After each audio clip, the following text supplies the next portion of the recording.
Bu bepul kurs ko'rib, siz bemalol targetingdan loyiha ola olasiz. O'zi nimangizga target yoqsangiz ham bo'ladi. Biznesingizga faqat qunt kerak. Maksimum man o'rgatgan narsalarni qilsanglar bo'ldi. Tak, birinchi o'rinda Facebook akkaunt ochishimiz kerak. Bizga target yoqish uchun ikkita narsa kerak. Facebook stranitsa, Instagram akkaunt bir-biriga ulangan bo'lishi kerak. Facebook akkaunti ichidan Facebook stranitsa ochiladi, qisqacha qilib aytganda. Facebook stranitsani Instagramga ulaymiz va Facebook bizga biznes menejer beradi. Biznes menejerdan reklamli akkaunt ochamiz, reklamli akkauntga kartalarimizni ulaymiz-da, target reklamasini yoqib yuboramiz. Target reklamasi 24 soat ichida aktiv bo'ladi. Tak, Facebook akkaunt ochishni ko'rib chiqamiz. facebook.com deb yozamiz. Tak, bu yerdan yangi akkaunt ochish uchun qanaqa qilib ochiladi?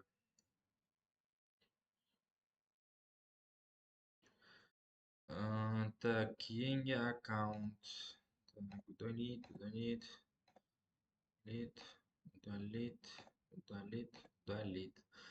Tak, yangi akkaunt bizda mana bunaqa ochiladi. Yangi hisob yaratishni bosamiz har doim. Tak, bu yerga men qisqacha tushuntiraman. Ism, familiya, tug'ilgan yil, oy, jinsini kiritadi, telefon raqam yoki email pochta, keyin parolni qo'yib, registratsiyani bosish orqali akkaunt ochiladi. Bu juda ham odatiy nima. Tak, kelinglar, bo'pti, men akkaunt ochib noldan qilib ko'ramiz.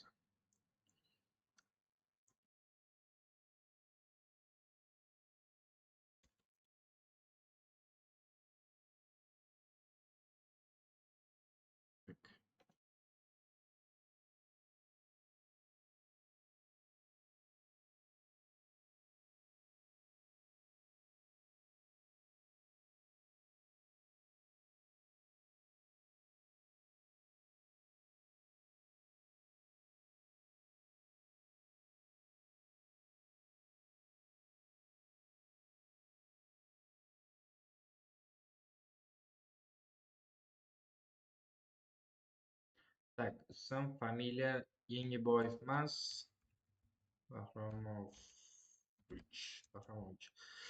Отчествoni yozamiz. Sarvar Bahromovich. Tak, yil, kun, sana, jinsini belgilaymiz. Email pochtamni yozdim, chunki nomerim ulangan. Parol yozdim.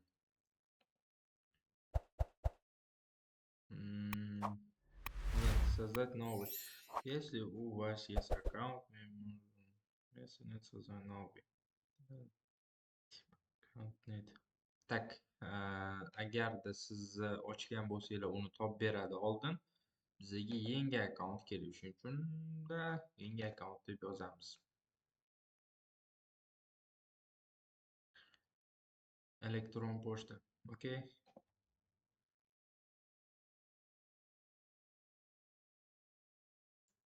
gmail.com. Tak.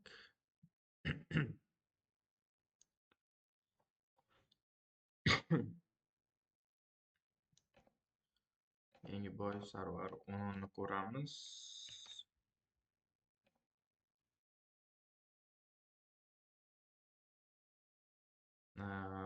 Buni o'sha aytganimdek, yangisi kerak bizga, новый akkaunt qilishimiz kerak.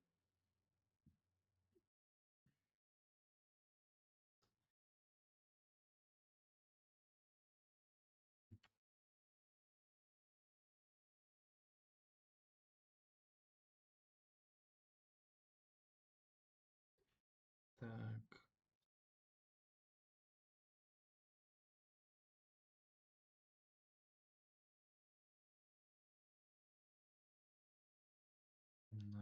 Новый.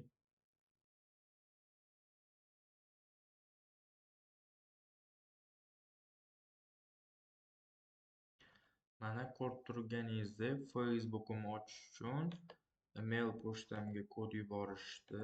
Hozir uni ham hal qilamiz. Сохранение. Facebook. Meniki emas bu. Обновить. Da mana Facebookdan kod keldi.